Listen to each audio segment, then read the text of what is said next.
Irmão, nós vamos estar compartilhando essa palavra. Mateus 9:9. Um homem chamado Mateus. Amém? Saindo Jesus dali, viu um homem chamado Mateus,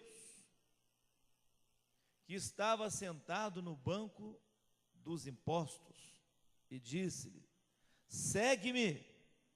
E ele se levantou e o seguiu. E aconteceu que, estando ele sentado à mesa em casa, eis que chegaram muitos publicanos e pecadores, e reclinaram-se à mesa juntamente com Jesus e os seus discípulos. E os fariseus, vendo isso, disseram aos discípulos: por que come o vosso mestre com publicanos e pecadores? Jesus, ao ouvir isso, disse: os sãos não necessitam de médico, mas sim os enfermos. E depois aprendei o que significa misericórdia quero, e não sacrifício, porque eu não vim chamar os justos, mas os pecadores ao arrependimento. Amém? Uma palavra, irmãos, que nós compartilhamos aqui, o chamado de um homem, Mateus, um homem de bastante influência na sociedade, muita influência. Ele era influente porque ele era cobrador de impostos. Ele era judeu, mas era inimigo dos judeus, porque ele cobrava imposto dos seus próprios irmãos, extorquia, agia de má fé, e ainda esse imposto não era deixado para Israel. O imposto ia para Itália, o Império Romano. E aí isso gerou uma inimizade muito grande, e eles eram conhecidos como publicanos. E quando falava-se de algum publicano, era a pior gente que existia, pior pessoa. Se falasse publicano, ninguém gostava que tocasse no nome. Fiscal, aquele que rouba, aquele que extorque. E assim era aquele publicano chamado Levi, que mostra o capítulo 9, versículo 9, o Levi que se chamava Mateus. E agora a Bíblia fala que Jesus, saindo dali, viu um homem chamado Mateus, que estava sentado no seu emprego, e disse-lhe: segue-me. E ele se levantou e o seguiu. Achei interessante que esse Mateus, por ele ser cobrador de impostos, mal visto na sociedade, ele era uma pessoa de muita influência, muita influência. Uma das grandes influências que Mateus teve foi acerca de Zaqueu, né? Zaqueu, que era também cobrador de impostos, fazia parte dos publicanos, fazia parte da raça ruim, como diz na época, do povo. E assim Mateus, ele tinha uma série de amigos, né? O livro de Lucas assinala que ele vivia a fazer festas e mais festas e mais festas. Convidava amigos, banquete, churrasqueira, sabe?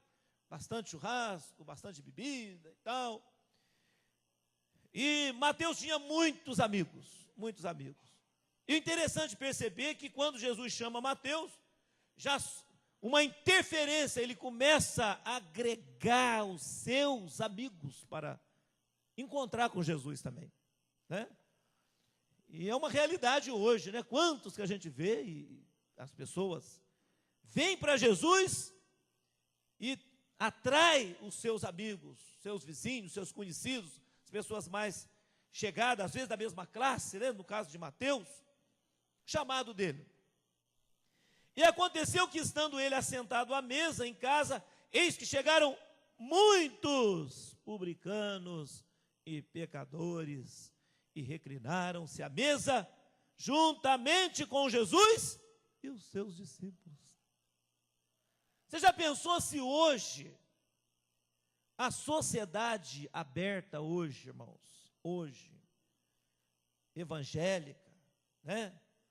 Às vezes precisa de um passo a mais na conscientização com relação às vidas. Por quê? Jesus recebe, senta na mesa, a impressão que dava, e nós podemos tirar alguns princípios aqui. Jesus estava sentado com os publicanos, com os pecadores. A impressão que dava que seria uma grande ceia acontecendo naquela noite.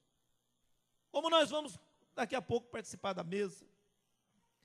E a Bíblia diz que eles reclinavam-se à mesa. Mais para frente nós vamos analisar que ele, além de se tornar uma grande ceia, ali estava também um grande consultório coletivo. Um grande consultório coletivo. Porque depois, nós olhamos no versículo 11, os fariseus, vendo, disseram: por que come vosso mestre com publicanos e com pecadores? Por que come? Eles achavam que Jesus era uma pessoa reservada. Ele não podia se misturar com ninguém. Na cabeça dele seria o rabino. Ao mesmo tempo que não aceitava Jesus como rabino de Israel. Era uma confusão, ao mesmo tempo aceita, ao mesmo tempo não aceita. E se perde na seita. A verdade é que os fariseus começaram a lançar críticas, porque por que ele se mistura com publicanos, com pecadores, com pessoas conhecidas como de má índole, né? Pessoas que, como publicanos, que eram roubadores, mal falados e tudo mais. E Jesus não hesitou a sentar com ele na mesa. Tem gente que espera, irmãos, vou virar, eu tenho que ser santo, eu tenho que, isso tem verdade, nós estamos caminhando para o caminho da santidade. Caminho da santidade. Mas tem pessoas que esperam, primeiro eu tenho que me batizar, primeiro eu tenho que me consagrar, primeiro eu tenho que fazer isso, eu tenho que fazer aquilo, para eu participar da mesa do Senhor. Se Jesus estivesse aqui hoje, irmãos, ia ser uma controvérsia. Ia ser uma controvérsia. Sentado com os publicanos, sentado com os pecadores, é muito lógico, lá em 1 Coríntios fala, não tome, não coma o pão, nem beba o vinho, sem discernir o corpo do Senhor. O que é isso, discernir o corpo do Senhor? Primeiro passo para se ter um discernimento do corpo do Senhor, é aceitar o Senhor Jesus como seu Salvador, como Senhor e Salvador da sua vida. Amém? Esse é o primeiro passo para você participar da ceia do Senhor. Pastor, às vezes a gente percebe, né? Aí fora, porque o pastor dá ceia para todo mundo. Tal. Não, eu ensino que a pessoa tem que ser consciente. Tem que ser consciente do que ele está fazendo. Estou comendo o pão, estou tomando o vinho, mas antes de tudo isso, você precisa haver na sua vida um arrependimento. Um arrependimento. João Batista falou que não é só arrependimento, tem que dar fruto do arrependimento. Não é só falar da boca para fora. A Bíblia assinala que quem confessa o seu pecado e deixa, alcança misericórdia.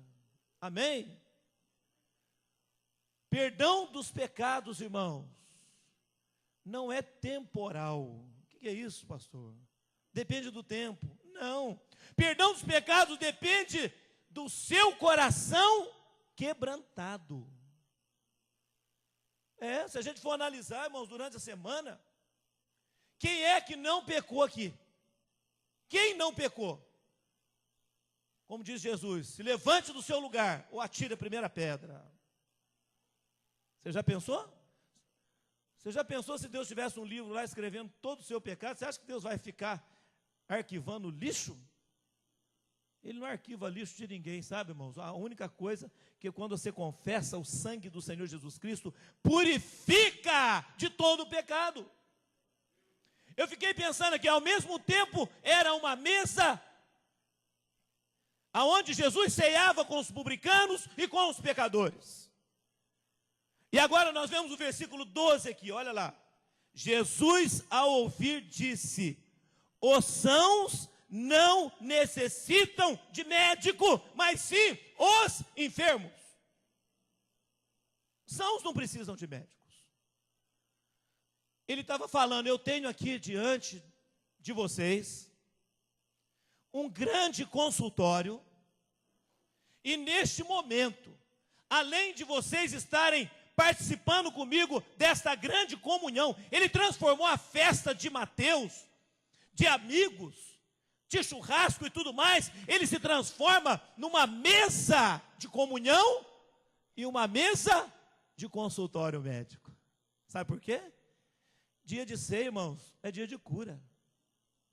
E ele fala, ele aponta para os fariseus e diz: olha, sãos não precisam de médico, eu sou o médico daqueles que estão enfermos. Jesus estava falando isso. Eu sou o médico para quem está enfermo, eu perdoo aqueles que precisam de receber perdão dos seus pecados. Se a sua cabeça, se o coração te condena, maior é Deus do que o seu coração, e o sangue de Jesus Cristo te purifica de todo o pecado. É uma lógica também, irmão. Prevaricação. O que é prevaricação? Prevarica, persiste, persevera, errando. E a própria pessoa depois vai fazer um laço para si próprio. Um laço para si próprio. Em hipótese alguma eu estou apoiando que a pessoa pecadora, ele precisa, eu estou dando um aval para o pecado, de jeito nenhum. Eu estou mostrando para os irmãos que o Senhor Jesus Cristo, irmãos, ele vai e responde aqui, olha, no versículo 13.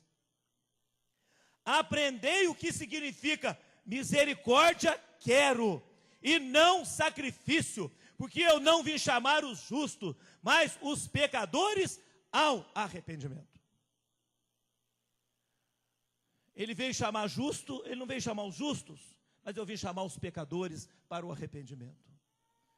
Quem se sentir pecador aqui hoje e pedir perdão dos seus pecados, arrepender genuinamente, no fundo do seu coração, da sua alma, saiba de uma coisa, irmãos, participe da mesa do Senhor Jesus Cristo.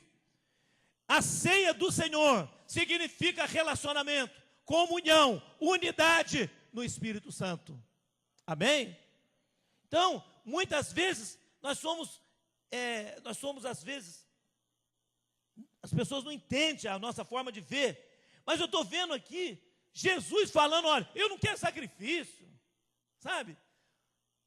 Religiosidade, tradicionalismo, segurando a coisa acontecer, participa, pede perdão, acerta com Deus. Hoje é o dia de você participar da mesa do Senhor.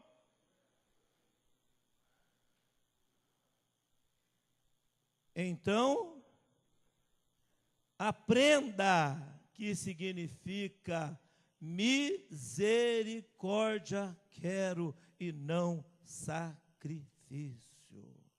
Por que ele falou sacrifício? Por que ele falou sacrifício, irmão? Sabe por que ele falou sacrifício? As pessoas, para receber perdão dos pecados na época da lei, sabe? Na época da lei eles tinham que fazer enormes sacrifícios. Tinha que levar cabrito, tinha que levar cordeiro, outros tinham que levar rola, outros tinham que levar frango, para oferecer. para pagar o seu pecado, na verdade, pagava e afastava apenas o pecado das pessoas. Eles pagavam um preço para afastar o pecado da pessoa. A diferença que o Cordeiro de Deus veio fazer, o Cordeiro que o próprio Deus preparou, o sacrifício que o próprio Deus preparou, de uma vez para sempre, foi o Cordeiro de Deus. O Cordeiro de Deus que não afasta o pecado de ninguém. Ele tira o pecado do mundo. Amém? De que forma que ele tira o pecado, irmãos? Aquele alcoólatra, inveterado, sabe? Ele entra na vida dele e faz dele um homem sóbrio. Ele pega aquele drogado, ele entra na vida dele, ele tira a obsessão das drogas. E muito mais. Muito mais ele faz. Transforma a vida de uma prostituta em uma mulher santa e uma mulher pura. É o sangue de Jesus, é o sangue do Cordeiro que o apóstolo João, aliás, que João Batista anunciou. Eis o Cordeiro de Deus, que tira o pecado do mundo. E é isso que Jesus veio fazer. Exatamente isso que o Senhor Jesus Cristo veio fazer. Ele está falando, eu não quero sacrifício. Chega, para, já não precisa mais trazer. A cidade inteira se movimentava, trazendo animais. Eram carroças e carroças de animais chegando para vender para as pessoas, oferecer para pagar o seu pecado. Jesus Cristo já pagou o nosso pecado, irmãos, amém? Já pensou como seria hoje, se fosse o dia? Quantos bichos chegando aqui, meu Deus do céu, aquela sangueira, aquela coisa derramada, aquele horror, aquela tristeza. Até você vai ficar até pensando o que aconteceu em Itamonte nesses dias. Meu Deus do céu, sangue de Jesus tem poder, amém? Mas é isso que Jesus estava combatendo. Eu vim para que tenhais vida. Eu vim para que tenhais vida e que a tenha com abundância. O ladrão vem, senão para roubar, para matar, para destruir. Mas eu vim para que tenhais vida e que a tenha com abundância. Então, irmãos, é tão simples, sabe? O evangelho é muito simples. Os fariseus, vendo, disseram aos discípulos, por quê? Por que come o vosso mestre com os publicanos, com os pecadores? Por que ele se mistura? Fiquei imaginando hoje, foi Jesus, quando ele ia na casa para libertar o cativo, ele ia lá no cativeiro. Na libertação dos cativos, ele libertava o cativeiro. Para curar os leprosos, ele ia lá no leprosário. Jesus, irmãos, amém? Eu quero, nesse momento, convidá-los a ficar de pé, sabe? Aleluia. Louvado seja o Senhor. Aleluia. Queria que você, momento de externar a nossa gratidão a esse Deus Todo-Poderoso, a esse Senhor que está aqui presente, querendo te agraciar, querendo nos agraciar pela sua graça renovadora, divina, poderosa, pela graça do Senhor Jesus. E que você possa verdadeiramente receber o perdão dos pecados. Sabe, irmãos, receber o perdão dos pecados. Analisa bem essa frase que Jesus estava falando. Não vim para os sãos, mas eu vim para os enfermos. Ele estabelece aqui esta noite, irmãos, seu grande consultório. Fale com Ele, fale com Deus, Ele vai abençoar você. Eu sei que Ele vai fazer. Estabelece nesse momento, além da sua mesa, o pão que representa o corpo e o vinho que representa o sangue.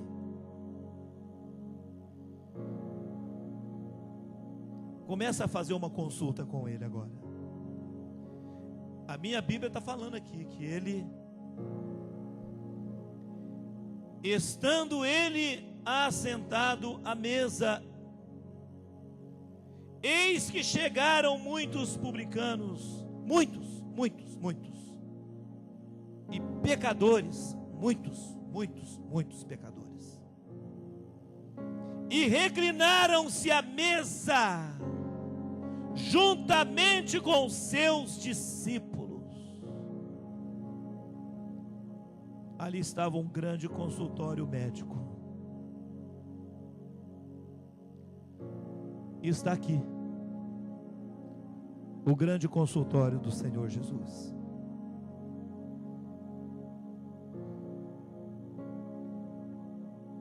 Deixa Ele operar no seu coração. Talvez houve quebra de princípio da palavra de Deus no decorrer desta semana. Talvez você tenha pecado. Talvez até fugiu da natureza pecaminosa e entrou na prática do pecado, talvez. Mas peça agora ao Senhor que o sangue derramado vai te purificar. Não participe da mesa sem acertar com Deus. Às vezes, acertando com Deus, é preciso primeiro acertar com o nosso irmão. A palavra de Deus fala: se você tem alguma coisa contra o seu irmão, se você tiver uma oferta para trazer, deixa a oferta primeiro e vai e acerta com o seu irmão, para que você seja digno de participar da mesa. Nós não temos o direito de reservar mágoa e ódio no nosso coração, senão não é o evangelho do Senhor. A necessidade, irmãos, a necessidade. É muito sério a vida espiritual, muito sério. Escutei as ministrações aqui do pastor Cote e fiquei analisando. Deus, dai-nos, ó Deus, um povo santo, zeloso de boas obras, que saibam discernir e que sejam verdadeiramente radicais com o pecado. Começa falando com Ele aí, irmãos. Curva a sua cabeça, feche os seus olhos.